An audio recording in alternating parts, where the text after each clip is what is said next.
आज का टॉपिक है बेटा इश्यू ऑफ डिबेंचर्स के अंदर redemption of debenture.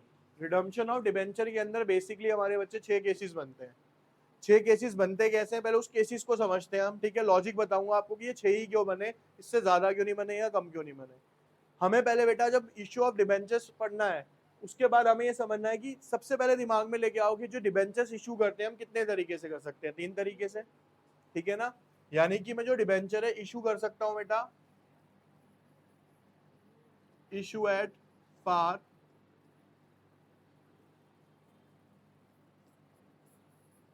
Issue at premium,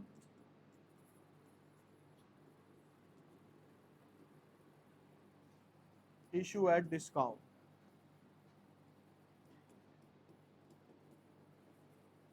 यही 3 तरीके हैं, इसके अलावा तो कोई तरीका नहीं है हमारे पास, ठीक है। अब लेकिन आप ये समझो कि अगर मैंने किसी से 10 रुपए लिए हैं, रिडम्पशन का मतलब क्या, पैसे वापस करना। अब मैं उसे वापस कैसे कर सकता हूं, या तो मैं 10 के 10 दे सकता हूं, सामने वाला कहेगा कोई बात नहीं, अब इंटरेस्ट माफ करता हूं, 10 के 10 दे दो। यानी कि मैं रिडम्पशन किस पे कर सकता हूं, पार पे कर सकता हूं। दूसरा तरीका क्या है, मैं उसके 10 के 11 दे दूं, 12 दे दूं, तब भी कुछ रहेगा, वो भाई फालतू पैसे दे रहा हूं मैं उसको। यानी कि मैं रिडम्पशन किस पे कर सकता हूं, प्रीमियम पे भी कर सकता हूं। क्या मैं किसी से जिससे मैंने 10 रुपए ले रखे हैं उसे कहूं भैया मेरे से आप 8 रुपए ले लो, वो लेगा? यानी कि जो रिडम्पशन है वो डिस्काउंट पे नहीं हो सकता। लॉजिक समझ आया क्या है, कि जो रिडम्पशन है या तो होगा एट पार, जितने लिए हैं उतने दे दो, या होगा प्रीमियम, डिस्काउंट पे कभी भी। तो इसके अंदर बेटा जो 2 कैटेगरीज बनती है, देखो यहां पे भी सेम चीजें लिख रहा हूं मैं, एट पार, एट प्रीमियम, और यहां पे आ गया आपका एट डिस्काउंट। ये तो हो गए कि हम कितने तरीके से इशू कर सकते हैं, लेकिन जब हम बात करेंगे किस चीज की बेटा, रिडम्पशन कितने तरीके से कर सकते हैं, तो रिडम्पशन जो होता है बेटा, रिडम्पशन पहली कंडीशन है कि अगर मैं रिडम्पशन किस पे करता हूं, पार पे।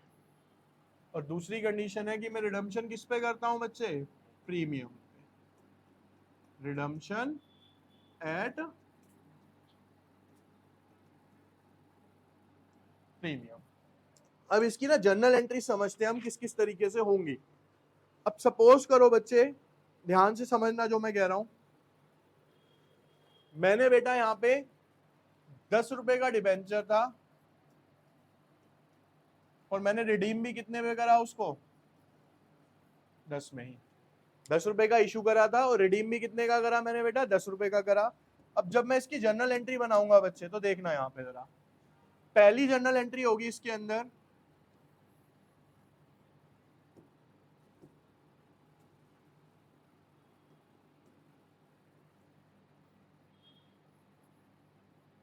इशू एट पार वाली कंडीशन है।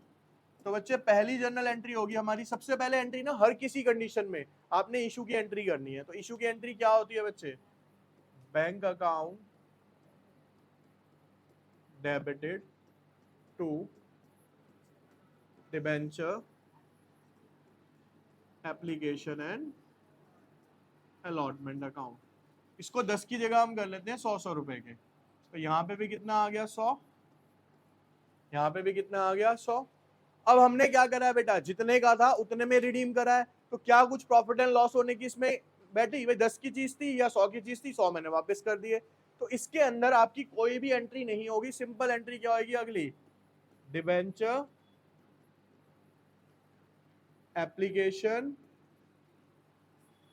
And allotment account debited to percentage debenture account. कितने रुपए, 100 रुपए।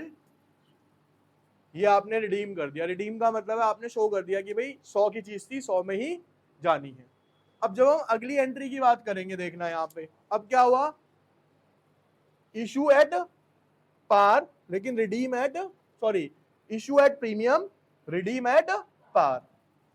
तो देखो इशू एट प्रीमियम यानी कि मैंने कितने में इशू करा, 120 में। यहाँ पे कलर का रखते ही हैं ताकि आपको क्लियर रहे बेटा हर चीज। इशू कितने पे करा बच्चे मैंने, 120 में। और रिडीम कितने में कर रहा हूं मैं यहाँ पे, पार यानी कि 100 में। समझ आई? इशू कितने में करा? 120 में। रिडीम कितने में कर रहा हूँ बच्चे? मैं उसको पार पे कर रहा हूँ। तो अब यहाँ पे एंट्री समझेंगे आप कैसे होगी। अब अगली एंट्री है बच्चे हमारी यहाँ पे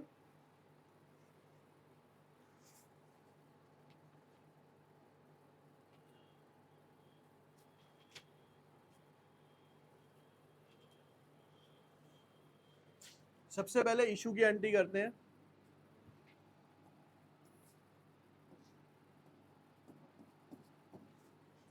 क्या एंट्री होगी बच्चे? Bank account debited to debenture application and allotment account. कितने रुपए में इशू कर रहा हूं बच्चे मैं? ये 120, ठीक है।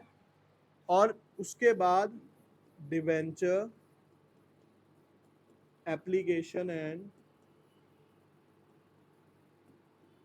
अलॉटमेंट अकाउंट 120 2% डिबेंचर 100, क्योंकि डिबेंचर में मैंने क्या बताया था? ओरिजिनल अमाउंट आता है 2 सिक्योरिटी प्रीमियम कितने रुपए का। अब आपको एक ट्रिक भी बता देता हूँ बेटा। जब हम करेंगे कौन से क्वेश्चन, रिडम्पशन एट पार वाले, उसके अंदर आपकी वही बेसिक एंट्रीज होंगी जो आप इशू की कर रहे थे, उसमें कोई भी चेंज क्यों? रीजन उसके अंदर यह कि जितने का था एटलीस्ट मैं उतने दे ही रहा हूँ, ठीक है ना। दिक्कत कहाँ पे आएगी? जब हम उसे किस में रिडीम करेंगे? प्रीमियम में रिडीम करेंगे। अभी वो हम समझेंगे भी कि उस पर इंपैक्ट क्या पड़ेगा। अब इससे अगली एंट्री क्या है? इससे अगली एंट्री है बच्चे हमारे पास कि हमने रिडीम किस पे करा? ये वाला है 100 रुपए का था इशू, और रिडीम किस पे करना है बेटा मेरे को? सॉरी, 90 रुपए के अंदर मैंने इशू कराया, और 100 रुपए में मैं क्या करूंगा इसको? भाई डिस्काउंट पे इशू कर रहा हूँ, रिडीम किस पे कर रहा हूँ? मैं पार पे ही कर रहा हूँ। क्लियर है? अब समझो इसको आगे। भाई सिंपल एंट्री करनी है हमने।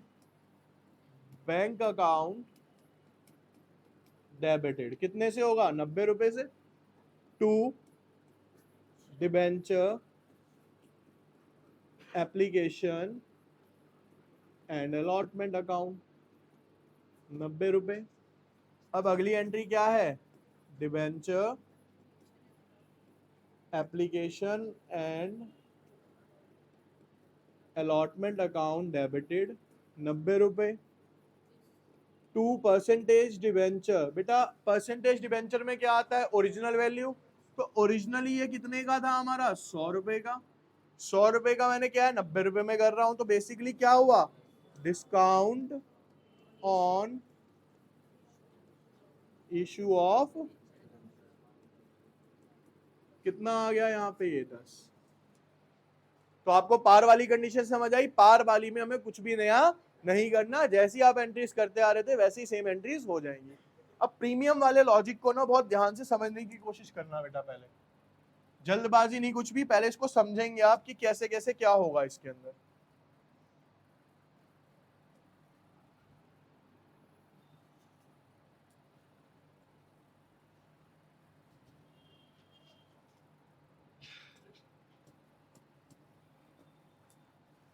अब कंडीशन समझते हैं बेटा एक एक करके। पहले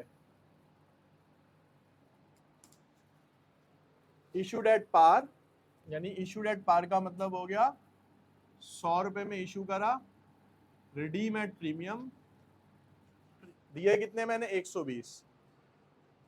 समझ आई बेटा कंडीशन क्या है? Issued at par, redeem at premium. अब देखो इसकी एंट्री क्या है। सबसे पहले बेटा हमने 100 रुपए में इशू करा है ना, तो सबसे पहले आप इसकी एंट्री करो इशू की। क्या एंट्री होगी? बैंक अकाउंट डेबिट 100 रुपए to debenture application and allotment account 100 रुपए, ठीक है। अब उसके बाद पहले ट्रांसफर की एंट्री कर लो, नॉर्मल वाली आप। स्टेप समझना जो बोल रहा हूँ, ट्रांसफर की कर लीजिए हमने। अगली एंट्री क्या होती है बच्चे, debenture application and allotment account 100 रुपए, ठीक है।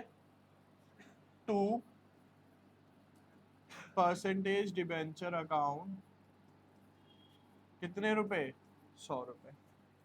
लेकिन क्या मैं ये 100 के बदले में 100 दे रहा हूँ, नहीं, मैं क्या कर रहा हूँ, इसे 20 रुपए प्रीमियम पे रिडीम कर रहा हूँ। तो बच्चे मेरे को इसमें प्रॉफिट होगा या लॉस होगा, भाई 100 के बदले में मैं कितने पे कर रहा हूँ वापस, 120। तो यहाँ पे आएगा बेटा क्या, 2 premium on redemption of debenture account. कितने रुपए के प्रीमियम पे करा है बेटा, 20।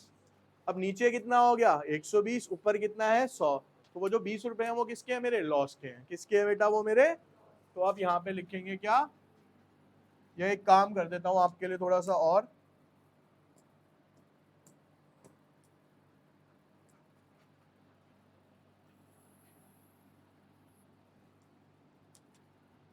To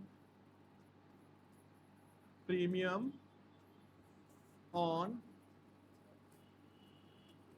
redemption of debenture account 20 रुपए, लॉस ऑन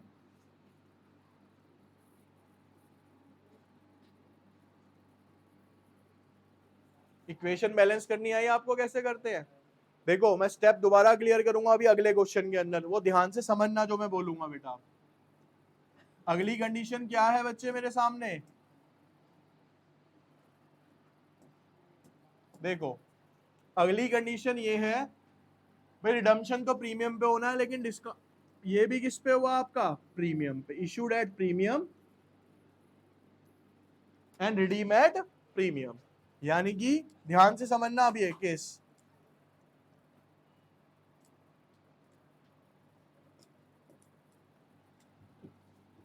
कितने में इशू करा, मान लो 110 प्रीमियम पे इशू करा है।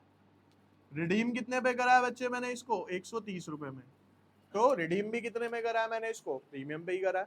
यहां तक क्लियर। अब आप जब भी ये क्वेश्चन करो, किसी भी तरीके का क्वेश्चन करो, आपको दिमाग में क्या लाना है कि सर पहले ना मैं 110 रुपए की एंट्री करूंगा जो मैंने प्रीमियम पे इशू करी है। पहले आप इशू की एंट्री करो बस, ठीक है। अब देखना जो बता रहा हूं तरीका, इससे करोगे ना सारी एंट्रीज हो जाएंगी किसी भी तरीके के क्वेश्चन की आपकी। भाई हम पहले आते हैं इसकी इशू वाली एंट्री पे। एंट्री होगी bank account debited to debenture application and allotment account. कितना हो गया बेटा, 100। अभी मैं सिर्फ इसके लिए एंट्री कर रहा हूं अपनी, ठीक है। अगली entry, debenture application and allotment account debit 110 to percentage debenture. भाई परसेंटेज डिबेंचर में क्या आता है हमेशा, original amount to security premium. ये एंट्री किसकी हो गई बच्चे मेरी, अब इशू की एंट्री हो गई। किसकी एंट्री हो गई ये, अब ध्यान से सुनना इसको।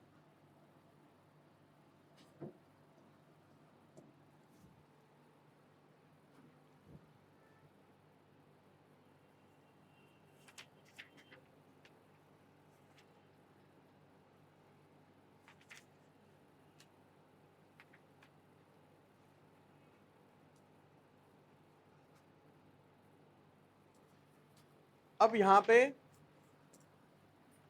क्या लिखना है मेरे को, to premium on redemption of debenture. देखो ठीक है, premium on redemption of debenture की बात करी जाएगी तो बेटा हमेशा जो नापा जाएगा ना, यहाँ पे गलती कहाँ करोगे ये समझना। भाई मैंने 110 में करा है, तो 110 में तो करा कौन से वाला है, 100 रुपए वाला करा है ना। तो जब आप 130 देखोगे तो 110 से कैलकुलेट नहीं करोगे उसे, कहां से करोगे, हमेशा फेस वैल्यू से। मैं आपको बार बार बताता हूँ, चाहे आपको परसेंटेज में निकालना हो या किसी से भी, तो कहाँ से कैलकुलेट होता है बेटा उसकी, वो फेस वैल्यू से। तो यहाँ पे जो आपने प्रीमियम दिया है रिडम्पशन पे, कितने का दिया है? 30 रुपए का दिया है, 20 रुपए का नहीं दिया। कितने का दिया है आपने? तो कितने लिखोगे आप यहाँ पे? तो अब आप देखो, ये 110 तो कंप्लीट हो गए थे, लॉस कितने का हुआ मेरे को? 30 रुपए का ही हुआ है। तो यहाँ पे क्या लिखूंगा बेटा? लॉस ऑन इशू ऑफ कितने का? 30 रुपए का। ठीक है, पहले क्या करो, इशू वाली एंट्री कर दो, फिर देखो किस पे रिडीम कर रहा है। भाई दो ही तरीके से करेगा, या तो पार पे, जब पार पे कर रहा है तब तो कोई दिक्कत ही नहीं है, बस सिंपल एंट्री होनी है आपकी। जब प्रीमियम पे करेगा तो जो प्रीमियम का लॉस है वो आप उसको दे दो। ठीक है जी।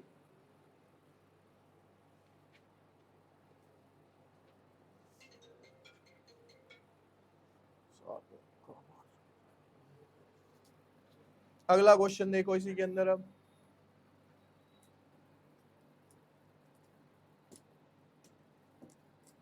अब अगला क्या होगा बच्चे यहाँ पे?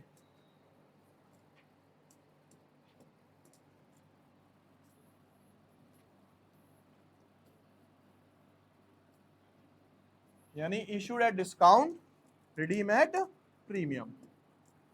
इशूड एट डिस्काउंट यानी कि मैंने कितने में करा? 90 रुपए। तो रिडीम कितने में कर रहा हूँ बेटा? 110 रुपए में। अब यहाँ पे थोड़ा सा और चेंज होगा, उसे ध्यान से समझ लेना। कैसे होगा ये देखते हैं। एंट्री करते हैं बेटा, पहले तो इशू की एंट्री करते हैं इसके अंदर। सबसे पहला स्टेप है इशू की एंट्री। बैंक अकाउंट डेबिटेड कितने? 90 रुपए to debenture, to debenture application and allotment account 90 रुपए। अगली एंट्री डिबेंचर एप्लीकेशन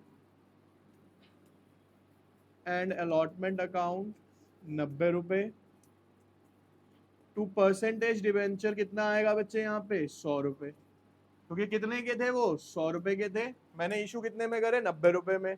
तो अब 10 रुपए का क्या हो गया मेरे को? यहाँ पे लॉस हो गया ना। तो क्या आएगा बेटा? यहाँ पे लिखोगे आप डिस्काउंट ऑन इशू ऑफ कितने का? 10 रुपए का। ठीक है जी। अब हमारा लास्ट स्टेप क्या रह गया? मैं कितने पे कर रहा हूँ? प्रीमियम पे रिडीम कर रहा हूँ। कितने पे कर रहा हूँ? 110 पे। तो 110 कहाँ से कैलकुलेट होने हैं? 100 से। 90 से नहीं होने। कहाँ से कैलकुलेट होने हैं? 100 से। तो बेटा again to premium on redemption of कितने? 10। और यहाँ पे क्या आ जाएगा? Loss on issue of debenture account. ठीक है। अब आप जो डिस्काउंट और लॉस वाली एंट्री ना, इसको कंबाइन करके इकट्ठा भी लिख सकते हो। Loss on issue of debenture 20 रुपए। क्यों? समझ लो लॉस कैसे पता चलेगा। भाई 100 की चीज कितने में दी? 90 में। तो 10 रुपए का घाटा तो यहाँ हो गया। वापसी कितने करे? 110। तो 100 के कितने दिए? 110। 10 रुपए वहां एक्स्ट्रा दिए, 10 रुपए कम में इशू करा था, तो टोटल लॉस कितने का हुआ? 20 रुपए ही आ रहा है आपका भी। ठीक है। ऐसे ऊपर वाली कंडीशन में जाओगे तो क्या हुआ था? 110 का इशू करा, 130 रुपए में रिडीम करा। तो हमें 110 का प्रीमियम था, वो तो प्रीमियम हमने यहाँ पे ले लिया, लेकिन रिडीम कितने में रहा? घाटा कितने का हुआ मेरा? 30 रुपए का हुआ। ठीक है।